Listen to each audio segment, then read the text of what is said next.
Hello, everyone. Today is Thursday, December 30th, 2021. Price shy tea traders pull record tonnage from auction.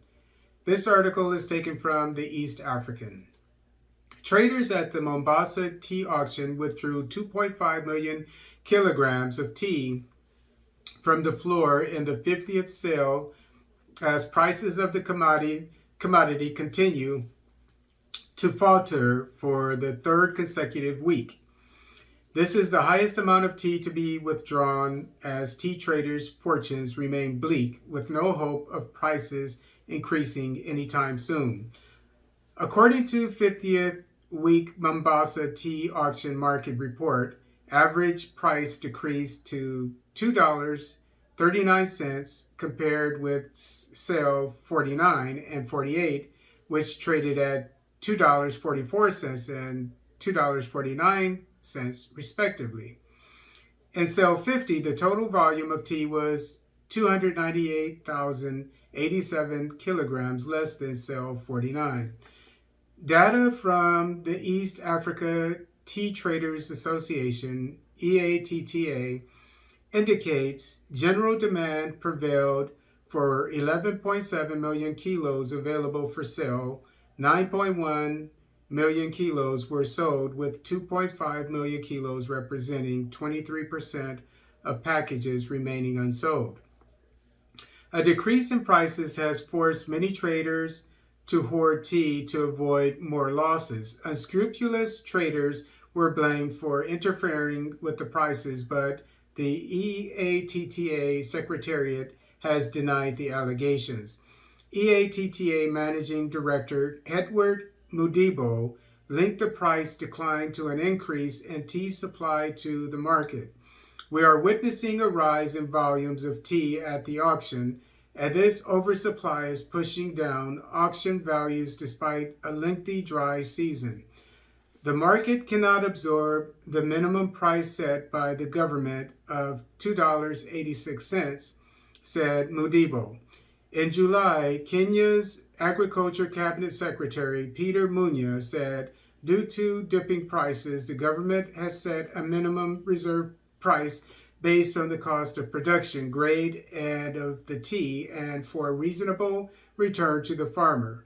And that's good that the Kenyatta administration has done that, because it's something that I, as a coffee expert, have recommended for the coffee industry, which is pretty much what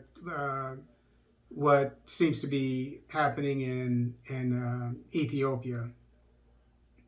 As more traders withdraw their teas this year, Kenyan tea export earnings are expected to decline, with a total of 483.3 million kilos sold as at the 50th sale this year, compared with 516.8 million kilos same time last year.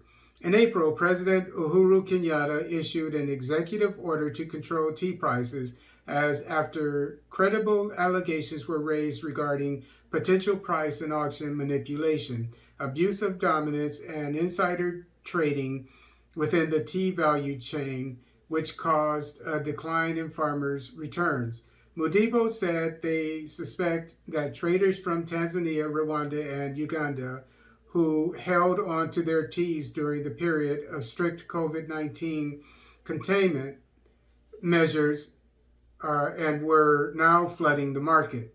Mr. Mudibo said the Mombasa tea auction, so that has something to do with it. There's now a large influx of tea from neighboring countries. So that's competition for the Kenyan market. Mr. Mudibo said the Mombasa tea auction has remained the only market for East African countries, as the Dar es Salaam tea auction has failed to take off. We have continued to receive Tanzania tea after the ambitious plan of a few people to start the Dar es Salaam tea auction failed. We are aware that the idea was mooted by a few people seeking to compete with the Mombasa auction, but we remain competitive and continue to attract clients from across the region, he added. The Mombasa Tea Auction is the largest tea auction in the world, with 75% of the volume of tea traded through the auction center.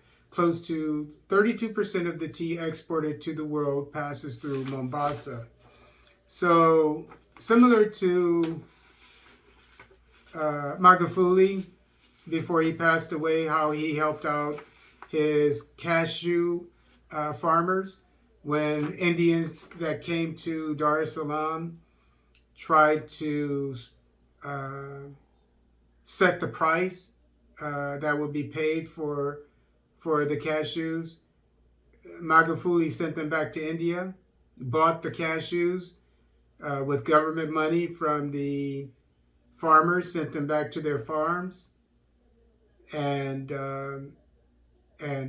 took over selling the cashews to the Indians. I think they ended up buying them later.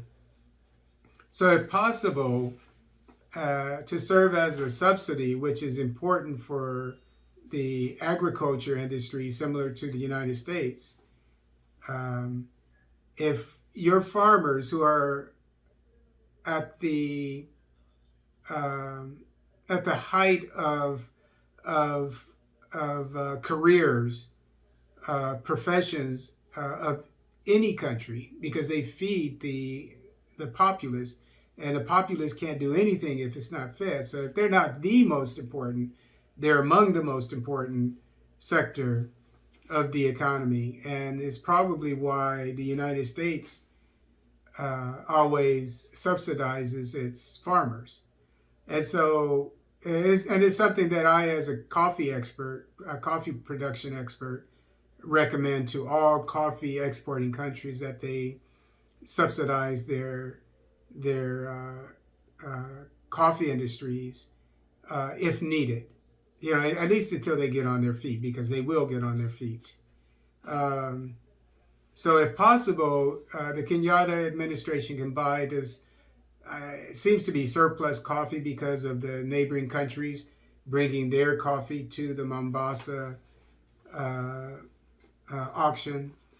You know, if the government can buy the coffee at the going rate and send these farmers back home and hold on to it and sell it at another date, similar to what your neighbors are doing right now.